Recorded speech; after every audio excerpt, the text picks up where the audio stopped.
चलिए बताइए, अब आपको क्या प्रॉब्लम थी। आदर्श की बात सुनने के बाद में नितिन बीच में आया और उसने कहा, अगर मैं गलत नहीं हूँ तो आप लोगों के साथ में जरूर कुछ ऐसा हुआ होगा कि अलौकिक राक्षसों का कोई खबरी आपके बीच में छुपा हुआ होगा और उसी डर से आप लोगों ने कभी भी मास्टर टीचर पवेलियन के अंदर इस बात को बताने की जहमत नहीं उठाई, क्योंकि आप सभी को डर था कि अगर उन्हें इसके बारे में पता चल जाता है तो उसके बाद में आपके साथ में कुछ भी हो सकता था, है ना? मैंने सही कहा ना? नितिन ने एक हल्की सी मुस्कान के साथ में उन दोनों से कहा। नितिन की बातें सुनते ही वह दोनों ही दोनों अचंभे में पड़ गए। वास्तव में प्रिंसिपल नितिन, आप बहुत ही ज्यादा चतुर हैं। ये वास्तव में वैसा ही था जैसा कि आपने अभी अभी कहा, क्योंकि पुराने प्रिंसिपल शेखर को इसके बारे में पहले से ही पता चल गया था और उनको रोसोत मास्टर टीचर पवेलियन के ऊपर विश्वास नहीं था। उन्हें ऐसा लगता था कि उसके अंदर एक जासूस बैठा हुआ है, इसीलिए उन्होंने किसी को भी इस बारे में बता पाने की कोई भी जहमत नहीं उठाई।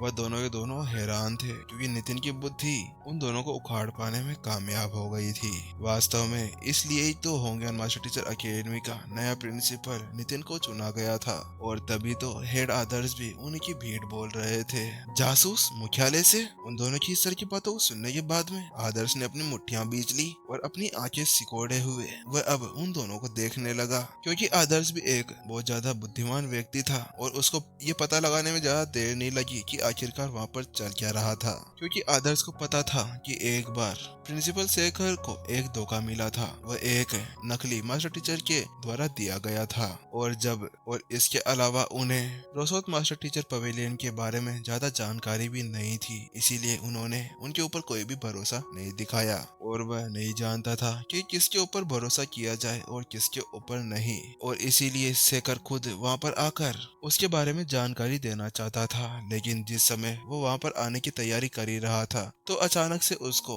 उन सभी राक्षसों की खबर मिली होगी, इसीलिए उसको बिना किसी को खबर दिए हुए वहाँ पर आना पड़ गया होगा। वही बातें सोचते सोचते अब आदर्श पूरा शरीर कांपने लगा था। उसने कांपती हुई आवाज में पूछा, क्या आप मुझे बता सकते हैं कि आखिरकार वह जासूस कौन था? क्योंकि अगर मुझे एक बार उस जासूस के बारे में पता चल गया तो मैं उसे वहीं पर ही जान से मार दूंगा, चाहे से वह मेरा कोई करीब ही क्यों ना हो। आदर्श की बात सुनने के बाद में ईशान ने अपना सिर हिला दिया और उसने कहा, पर इसका अभी कोई भी फायदा नहीं है, क्योंकि हम सभी लोग अभी यहाँ पर फंसे हुए हैं, तो उसके साथ में हम अब कुछ भी नहीं कर सकते, क्योंकि जब तक हम लोग यहाँ से बाहर नहीं निकल जाते तब तक आपको उसके बारे में बताने का कोई भी फायदा नहीं होगा, और इसीलिए मुझे इस मामले के बारे में अभी चुप ही रहना होगा। फिर गिल लीडर जाफर आगे बढ़ते हैं और वह ईशान से पूछते हैं, क्या यहाँ से वास्तव में भागना बिल्कुल असंभव है? गिल लीडर जाफर की बात सुनने के बाद में ईशान ने उनसे कहा, नहीं नहीं, बात कुछ ऐसी है कि हम लोग यहाँ से बाहर तो निकल सकते हैं,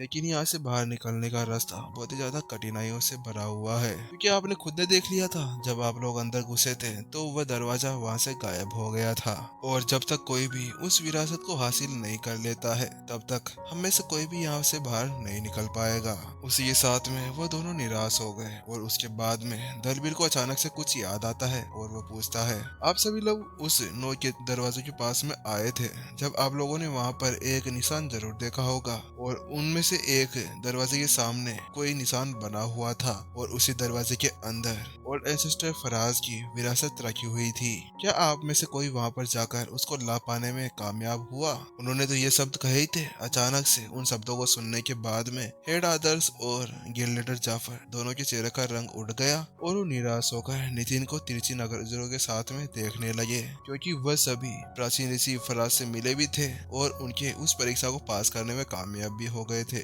लेकिन लास्ट में आते आते वह उनकी उस विरासत को प्राप्त करने में असफल रहे थे। और यही अब वह नितिन की तरफ देखते हुए सोच रहे थे, और वह ये सोच रहे थे कि क्या आखिरकार उन्हें उस मामले के बारे में बताना चाहिए जो उस वक्त उनके साथ में वहां पर हुआ था, क्योंकि उन्हें नहीं पता था कि अगर उन्होंने एक बार उनको इसके बारे में बताया तो यहाँ पर क्या होगा। उन सभी को इस तरह से चुप देखते हुए वाइस प्रिंसिपल ईशान आगे बढ़े और उन्होंने उनसे पूछा, क्या हुआ? आप सभी के चेहरे इस तरह से कैसे लटक गए? क्या आप लोगों ने पुराने प्रिंसिपल प्रिंसिपल से करके उन निशानों को नहीं देखा था? अरे उन्होंने तो आपके लिए उन निशानों को पीछे छोड़ा था, कम से कम आपको उनके ऊपर कोई ध्यान तो देना चाहिए था। क्योंकि वाइस प्रिंसिपल ईशान भी जानते थे कि जो उन्होंने वह निशान वहाँ पर लगाया था वो बिल्कुल स्पष्ट तौर से दिखता था और इन मास्टर टीचर्स को उसको देखना बहुत ही ज्यादा आसान हो जाना चाहिए था। उनकी उन बातों को सुनने के बाद में गिल्ड लीडर जाफर ने अपनी आंखें सिकोड़ी और उनसे पूछा, हाँ मुझे पता था कि वह निशान आप लोगों ने में किसी ने छोड़ा होगा, लेकिन आप सभी को पता था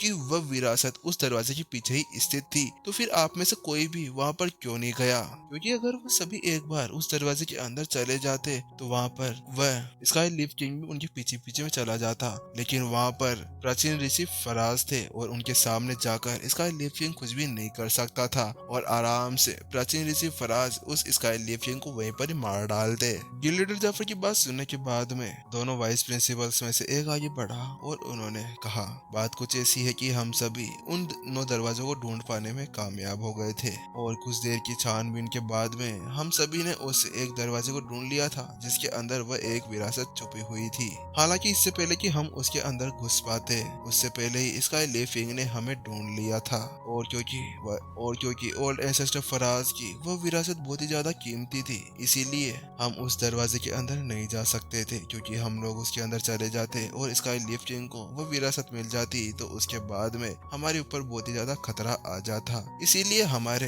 पुराने प्रिंसिपल सेकर ने वहाँ पर एक निशान लगा दिया था, क्योंकि वह जानते थे कि बाद में कोई ना कोई यहाँ पर जरूर आएगा और मास्टर टीचर यहाँ पर आकर उस विरासत को जरूर हासिल कर लेगा, और इसीलिए हम सभी ने एक गलत दरवाजा चुना और हम सभी यहाँ पर आकर फंस गए। और इसके अलावा वाइस प्रिंसिपल जगत ने अपने जान के ऊपर खेल कर और उनके साथ में कई साथियों ने मिलकर उन बाकी के राक्षसों को तो मार दिया था, लेकिन स्काई लीफिंग को मारने में हम सभी असमर्थ थे, क्योंकि हम सभी संत लेवल स्टेज 1 के ऊपर थे और वह हमसे बहुत ही ज्यादा ताकतवर था। और जब हम लोग हॉल के अंदर आ गए तो हम सभी उसका सामना कर पाने में असमर्थ रहे थे। वाइस प्रिंसिपल ईशान ने वह सही बातें समझा दी। उसके बाद में अब वह अपनी दिल को रगड़ते हुए एक हल्की सी मुस्कान के साथ में उन सभी की तरफ देखने लगे, क्योंकि वह जानते थे कि ये सभी कुछ न कुछ उनसे छुपा रहे थे। इसीलिए उन्होंने फिर से पूछा, ठीक है, मैंने सभी को अब ये बता दिया है कि हम लोग उस दरवाजे के अंदर क्यों नहीं घुसे थे। अब मुझे आप लोग ये बताइए और साफ साफ बताइए कि आप में से कोई भी उस विरासत को हासिल कर पाने में कामयाब हुआ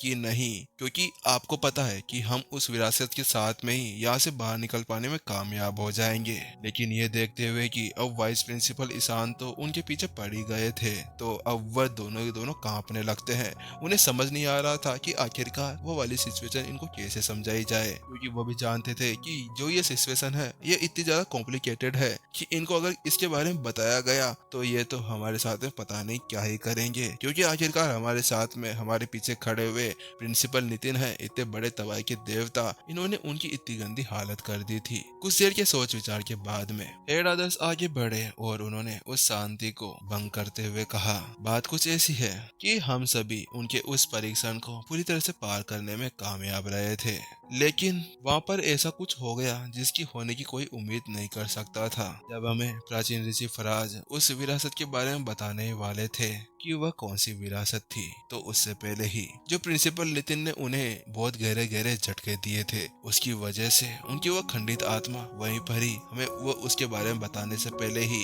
खत्म हो गई थी। आदर्श की बात सुनने के बाद में दोनों को बहुत गहरा झटका लगा। वह दोनों आंखें खोले हुए एक दूसरे को देख रहे थे और फिर ईशान ने कहा, आप आखिरकार कहना क्या चाहते हो कि आपने उन्हें निराश कर दिया, कि वह ऐसे आघात पहुंचाने से बिल्कुल नष्ट हो गए। हम आपकी बात को समझ पाने में बिल्कुल असमर्थ रहे हैं, क्योंकि वह दोनों बिल्कुल भी समझ नहीं पा रहे थे कि आखिरकार आदर्श कहना क्या चाहते हैं। वह ये समझ सकते थे कि हाँ, अगर वो ये कहते कि वह उस ट्रिगर को दबा के उस दरवाजे को सामने लाने में असमर्थ रहे या फिर उस निशान को देख पाने में असमर्थ रहे, लेकिन ये तो ऐसा कह रहे हैं कि प्राचीन ऋषि फराज को पूरी तरह से विलुप्त कर दिया गया। इसी कंफ्यूजन के अंदर बलबीर आगे बढ़ता है और वह पूछता है, क्या मैं आपसे एक बात बोल सकता हूँ? क्या आप हमें साफ साफ बताएंगे कि आखिरकार आप कहना क्या चाहते हैं, क्योंकि हम दोनों में से कोई भी आपकी बात नहीं समझ पा रहा। अपने सामने उन दोनों की इस तरह के चेहरे को देखने के बाद में आदर्श का चेहरा लाल हो गया। उसको शर्म आ रही थी, वो समझ नहीं पा रहा था कि आखिरकार उसे अब उन दोनों को क्या बताना चाहिए।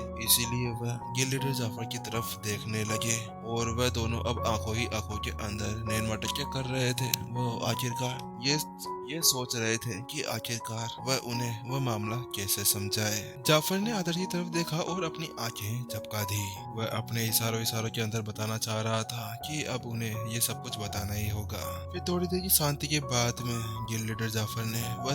वह सब कुछ बता दिया जो उनके साथ में वहां पर हुआ था और किस तरह से नितिन ने प्राचीन ओल्ड एंसेस्टर फराज को विलुप्त कर दिया था। उन बातों को सुनने के बाद में उन दोनों को भी बहुत गहरा झटका लगा और वह अपनी जगह पर ही गिर गए।